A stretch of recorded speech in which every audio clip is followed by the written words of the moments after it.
આજનો એજન્ડામાં સૌથી પહેલા વાત ગુજરાતના બજેટની। રાજ્યના નાણામંત્રી કનુ દેસાઈએ સતત ચોથી વખત રાજ્યનું બજેટ રજૂ કર્યું છે। રાજ્યના નાગરિકો બજેટ પર મીટ માંડીને બેઠા હતા કે આ બજેટમાં તેમને શું મળશે। ત્યારે વર્ષ 2025-26ના બજેટમાં સામાન્ય નાગરિકો માટે કેટલીક મહત્વપૂર્ણ જાહેરાતો થઈ છે।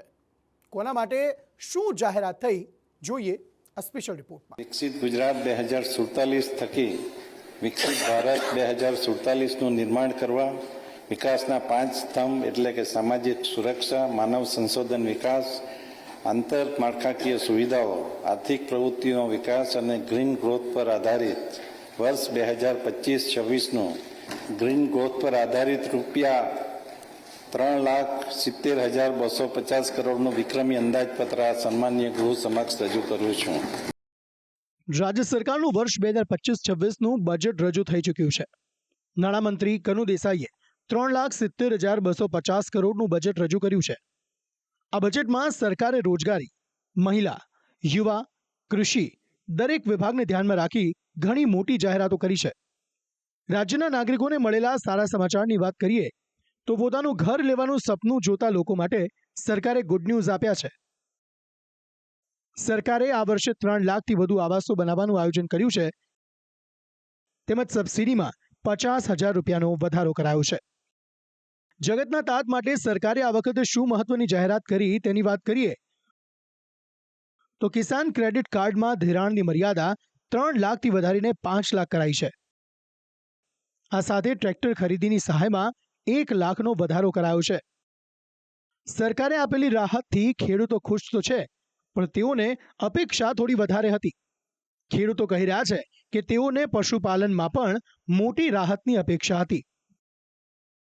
વાત થઈ હતી કે ટ્રેક્ટરની અંદર પણ ક્યાંક ને ક્યાંક સહાયનો વધારાની જોગવાઈ થઈ છે, પરંતુ જે બળદથી ખેતી કરી રહ્યા છે, કારણ કે ટ્રેક્ટર ક્યાંય છાણ કે ગોબર નથી આપવાનું, જે બળદ આપે છે।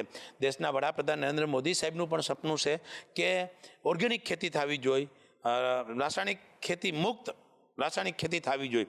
તો ઓર્ગેનિક ખેતીની અંદર ગાયનું ગોબર તો જોશે જ, તો ગોબર કોણ આપી શકે? તો બળદ। હું તો એ કહું કે જે ખેડૂતો પાસે બળદ છે તે ખેડૂતો માટે કંઈક સ્પેશિયલ એવું પેકેજ બનાવવું જોઈએ। 6,000 રૂપિયામાં ખેડૂતનું કંઈ વળે નહીં, કારણ કે એની સામે તો ખાતરના ભાવમાં વધારો છે, બિયારણમાં વધારો છે, જંતુનાશક દવામાં પણ ઘણો બધો વધારો છે, અને ખેડૂતોને પોતાના પોષણક્ષમ ભાવ નથી મળતા। એટલે સરકાર એવી નીતિ અને રીતિ અપનાવે। શિક્ષણની વાત કરીએ તો સૌથી વધુ બજેટ શિક્ષણ પાછળ ફાળવાયું છે।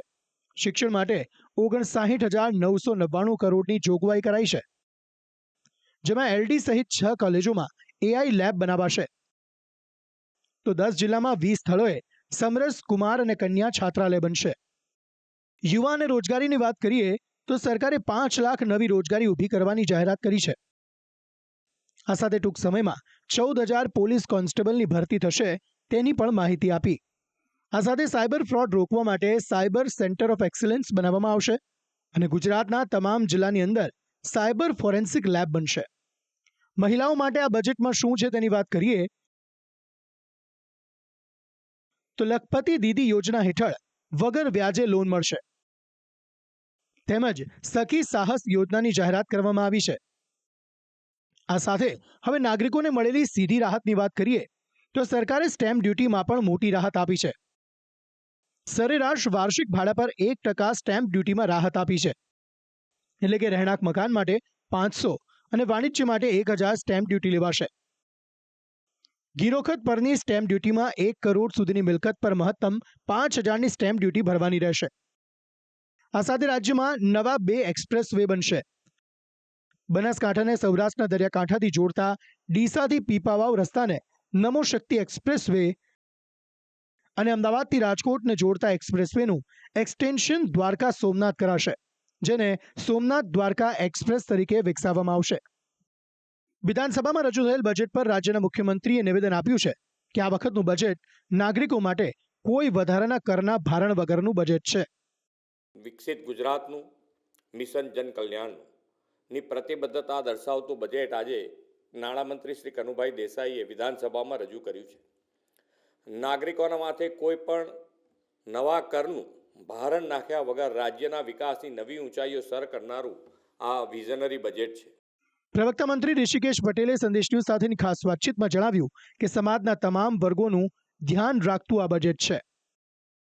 આ વખતે 3,70,000 કરોડનું જે બજેટ રજૂ કર્યું છે એમાં સમાજના તમામ વર્ગોને ક્યાંક ને ક્યાંક નાના મોટી દરેક જગ્યાએ જે વ્યક્તિ, ચાહે ખેડૂત છે, ચાહે ફિશરીઝ છે, ચાહે મહિલા છે, ચાહે બાળકો છે, એજ્યુકેશન છે, હેલ્થ છે, દરેક ક્ષેત્રની અંદર લોકોને રાહત આપનારું અને અનેક નવી યોજનાઓ સાથે પોષણથી લઈ અને માતા મૃત્યુ અને બાળ મૃત્યુ સુધીની ચિંતા કરનારું આ બજેટ. વર્ષ 2025-26ના બજેટમાં અનેક જોગવાઈ અને ફાળવણી કરવામાં આવી છે, જેમાં કોઈ વધારાનો કર નાગરિકો પર લાદવામાં નથી આવ્યો. સરકારે આ બજેટને નામ પણ આપ્યું હતું વિઝન વિકસિત ગુજરાતનું, મિશન જન કલ્યાણનું, અને તે વર્ષ 2025-26ના બજેટમાં જોવા પણ મળ્યું. બ્યુરો રિપોર્ટ, સંદેશ ન્યૂઝ.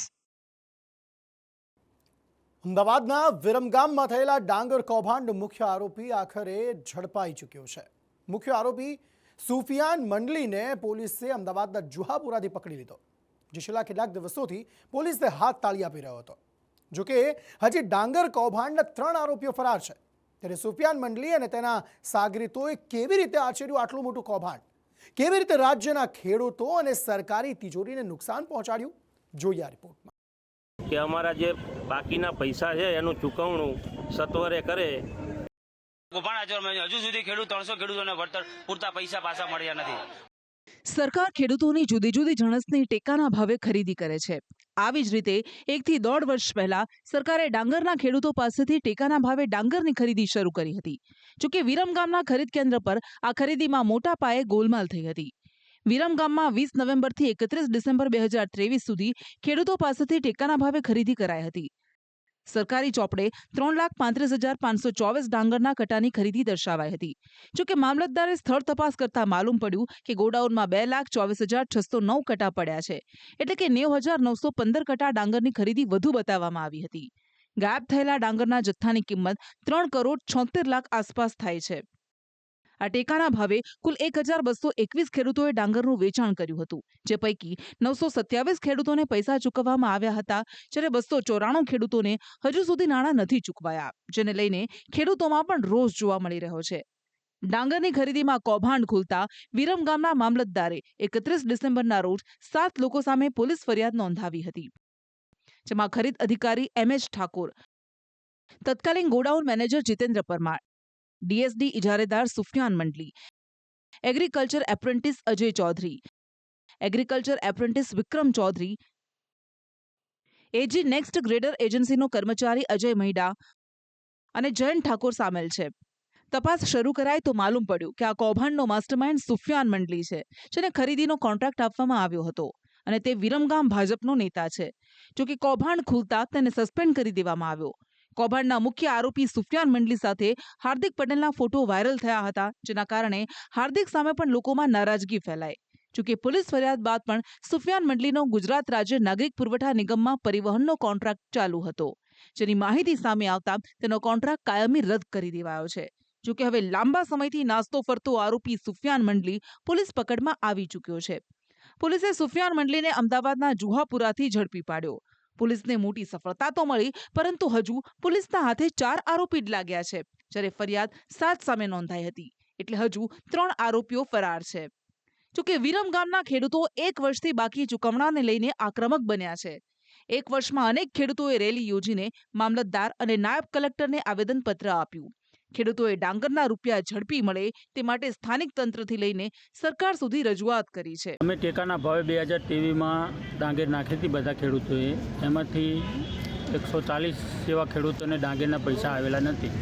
એના માટે અમે મામલતદાર સાહેબને વિનંતી કરવા આવ્યા છીએ કે તમે અમારી સરકારશ્રીને રજૂઆત કરો કે આ બાકી ખેડૂતોના પૈસા આવી જાય. વિરમગામ તાલુકો ડાંગરનું ઉત્પાદન કરતો તાલુકો છે.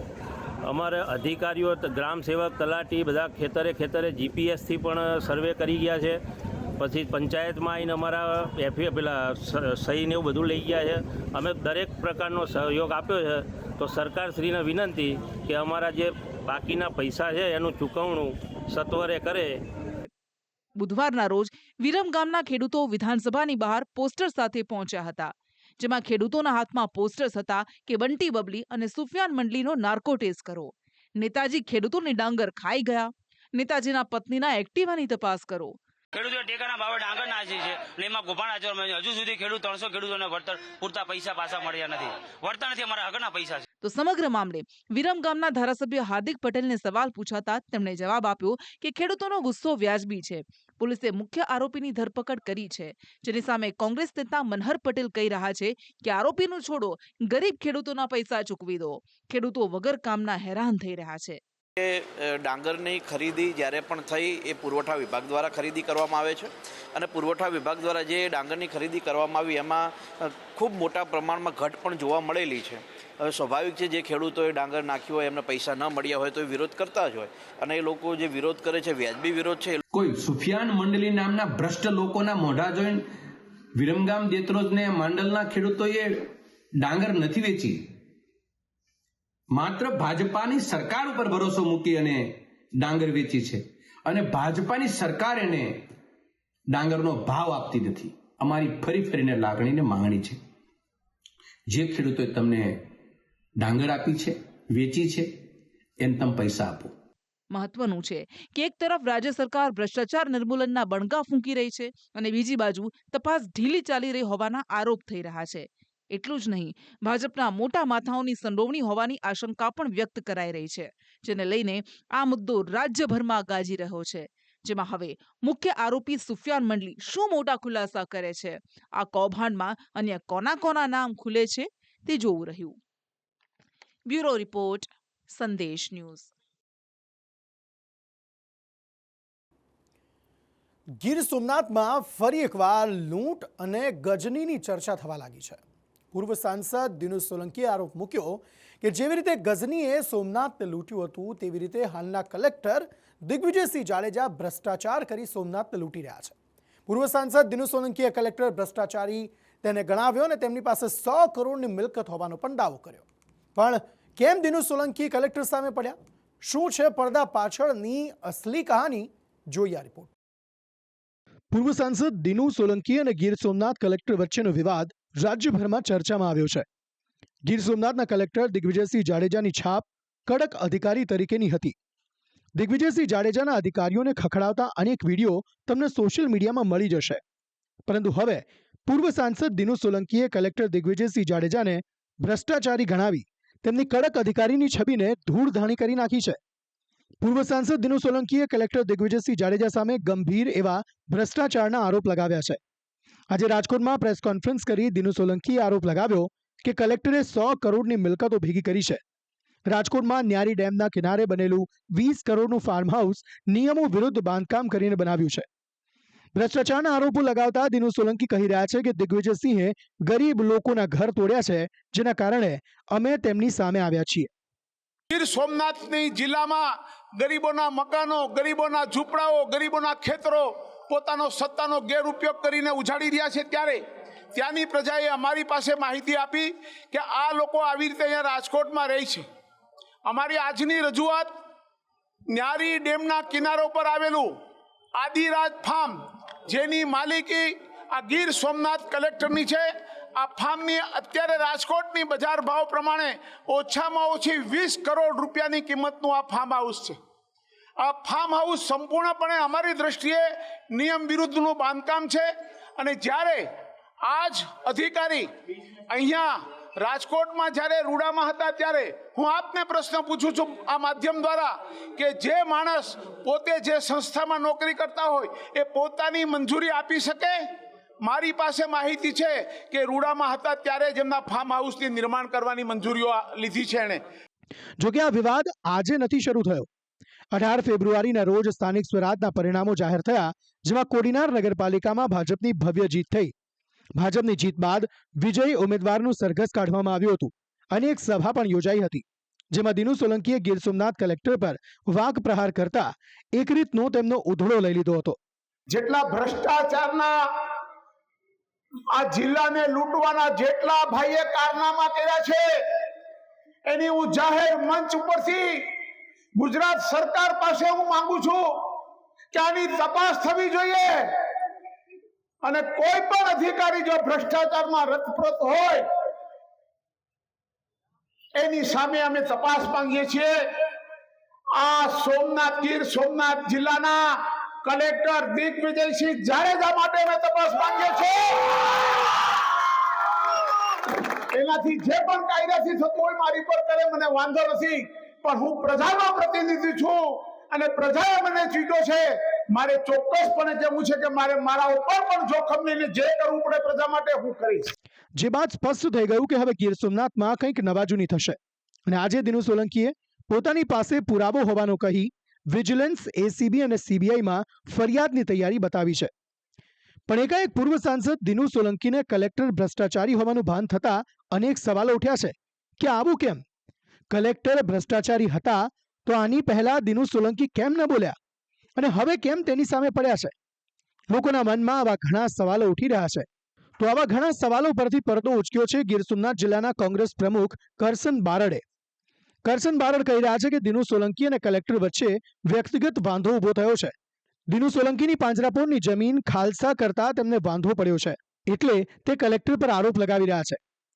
દિનુભાઈ અને પોતાને કલેક્ટરને કોઈ પોતાને બંનેને ગમે તકલીફ હોય એમ વાંધો હોય, અથવા અમને એવું લાગે છે કે દિનુભાઈની જે જગ્યા છે 320 એકર એ કોર્ટમાં ને થઈ અને પછી અહીં આવ્યું પાછું અને આ કલેક્ટરે કંઈક ખાલસા કર્યું કે જે કાંઈ હોય અને એને હિસાબે દિનુભાઈ કલેક્ટરને ફેરવીને સીધા નગરપાલિકામાં લઈ આવ્યા.